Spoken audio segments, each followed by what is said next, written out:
भोपाल से प्रस्तुत हैं प्रादेशिक समाचार। नमस्कार, समाचारों के साथ मैं जितेंद्र रघुवंशी। पहले मुख्य समाचार।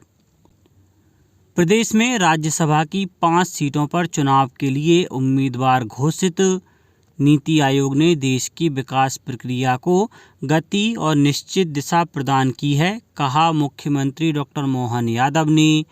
केंद्रीय माध्यमिक शिक्षा बोर्ड सीबीएसई की 10वीं और 12वीं कक्षा की बोर्ड परीक्षाएं आज से, और भारत और इंग्लैंड के बीच 5 मैचों की श्रृंखला का तीसरा टेस्ट आज से राजकोट में खेला जाएगा। अब समाचार विस्तार से। भाजपा ने मध्य प्रदेश से राज्यसभा के 4 उम्मीदवारों के नाम घोषित कर दिए हैं। केंद्रीय सूचना एवं प्रसारण राज्य मंत्री डॉक्टर एल मुरुगन को फिर से उम्मीदवार बनाया गया है। वहीं 3 अन्य सीटों पर उमेश नाथ महाराज, माया नरोलिया और बंसीलाल गुर्जर को उम्मीदवार घोषित किया है। डॉक्टर मुरुगन अभी मध्य प्रदेश से राज्यसभा सांसद हैं।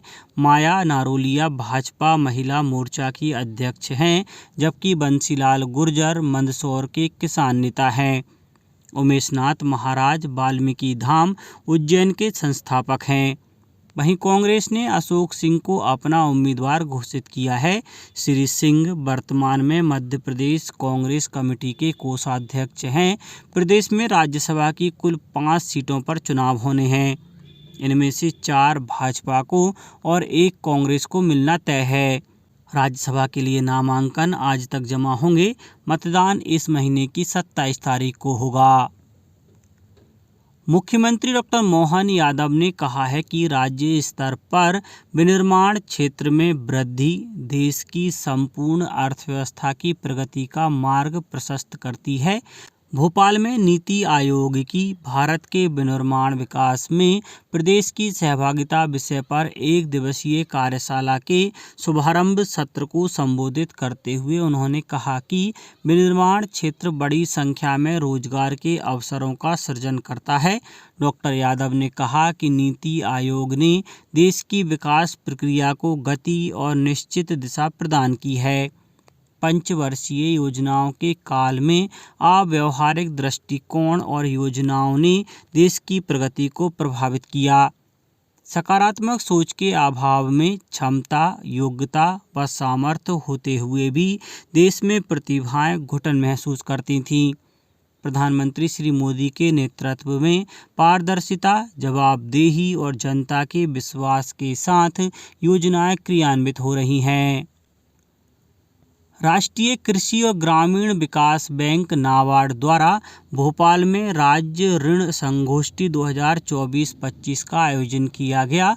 संगोष्ठी के दौरान उप मुख्यमंत्री और वित्त मंत्री जगदीश देवड़ा द्वारा वित्तीय वर्ष 2024-25 के लिए स्टेट फोकस पेपर का विमोचन किया गया। इसमें राज्य के लिए बैंकों हेतु प्राथमिकता क्षेत्र के अंतर्गत 2,84,455 करोड़ रुपए की ऋण संभाव्यता का आकलन किया है, जो पिछले वर्ष की तुलना में लगभग 10% अधिक है। वित्त मंत्री श्री देवड़ा ने नाबार्ड द्वारा राज्य की अर्थव्यवस्था को आगे बढ़ाने के लिए किए गए कार्यों की सराहना की।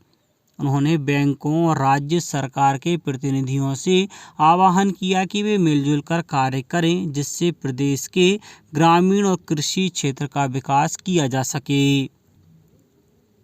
मध्य प्रदेश विधानसभा की कार्यवाही अनिश्चित काल तक के लिए स्थगित कर दी गई है। विधानसभा अध्यक्ष नरेंद्र सिंह तोमर ने निष्पक्षता और सहृदयता से सभी सदस्यों को बोलने का भरपूर अवसर दिया। इससे विपक्ष के सदस्यों को भी अपनी बात रखने का पूरा अवसर मिला। उन्होंने सकारात्मक सहयोग के लिए समूचे विपक्ष को धन्यवाद दिया। इसके बाद अध्यक्ष नरेंद्र सिंह तोमर ने विधानसभा की कार्यवाही अनिश्चित काल के लिए स्थगित कर दी। इससे पूर्व विधानसभा में सदन की कार्यवाही शुरू होने पर प्रश्नकाल के दौरान चर्चा में नेता प्रतिपक्ष उमंग सिंघार के अलावा विपक्षी सदस्यों द्वारा कई मुद्दों पर भी प्रश्न किए गए। सरकार द्वारा सभी प्रश्नों का उत्तर दिया गया। केंद्रीय माध्यमिक शिक्षा बोर्ड सीबीएसई की 10वीं और 12वीं की कक्षा की वार्षिक बोर्ड परीक्षाएं 15 फरवरी से 2 अप्रैल तक होंगी।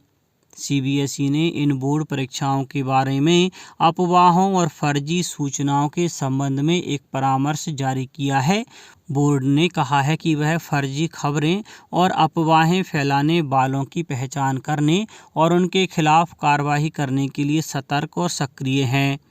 उसने अभिभावकों को सलाह दी है कि वे बच्चों से कहें कि वे इस तरह की अफवाहों पर विश्वास न करें और ऐसी किसी भी गतिविधि में शामिल न हों। अब कुछ समाचार खेल जगत से। भारत और इंग्लैंड के बीच 5 मैचों की श्रृंखला का तीसरा टेस्ट आज से राजकोट के सौराष्ट्र क्रिकेट एसोसिएशन स्टेडियम में खेला जाएगा। मैच भारतीय समय अनुसार सुबह 9:30 बजे शुरू होगा। भारतीय क्रिकेट कंट्रोल बोर्ड बीसीसीआई ने बताया कि विकेटकीपर बल्लेबाज केएल राहुल अस्वस्थ होने के कारण तीसरे टेस्ट से बाहर रहेंगे। उनकी जगह कर्नाटक के बल्लेबाज देवदत्त पड्डीकल लेंगे। पहले मैच में इंग्लैंड ने भारत को 28 रन से हराया था, जबकि भारत ने दूसरे मैच में 106 रन की जीत के साथ वापसी करते हुए सीरीज 1-1 से बराबर कर ली थी। अब कुछ समाचार संक्षेप में। छिंदवाड़ा में म्यूजियम के सामने और नागपुर रोड पर हुए 2 अलग अलग सड़क हादसों में 2 युवकों की मौत हो गई।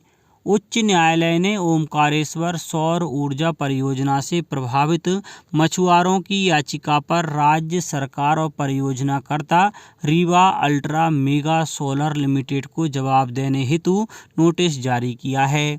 नर्मदापुरम जिले में रबी सीजन की गेहूं चना उपार्जन के लिए किसानों का पंजीयन 1 मार्च तक होगा। पंजीयन के लिए जिले में 132 केंद्र बनाए गए हैं।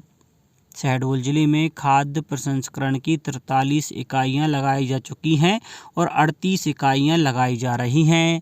राज्यपाल मंगू भाई पटेल ने छतरपुर के महाराजा छत्रसाल बुंदेलखंड विश्वविद्यालय के 3रे दीक्षांत समारोह का शुभारंभ किया। आगरमालवा जिले में मतदाता जागरूकता सप्ताह अंतर्गत विभिन्न गतिविधियों के माध्यम से छात्र छात्राओं को जागरूक किया जा रहा है।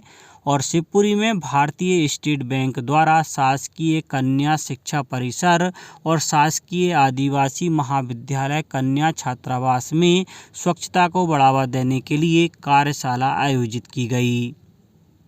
अंत में मुख्य समाचार एक बार फिर। प्रदेश में राज्यसभा की 5 सीटों पर चुनाव के लिए उम्मीदवार घोषित। नीति आयोग ने देश की विकास प्रक्रिया को गति और निश्चित दिशा प्रदान की है, कहा मुख्यमंत्री डॉक्टर मोहन यादव ने।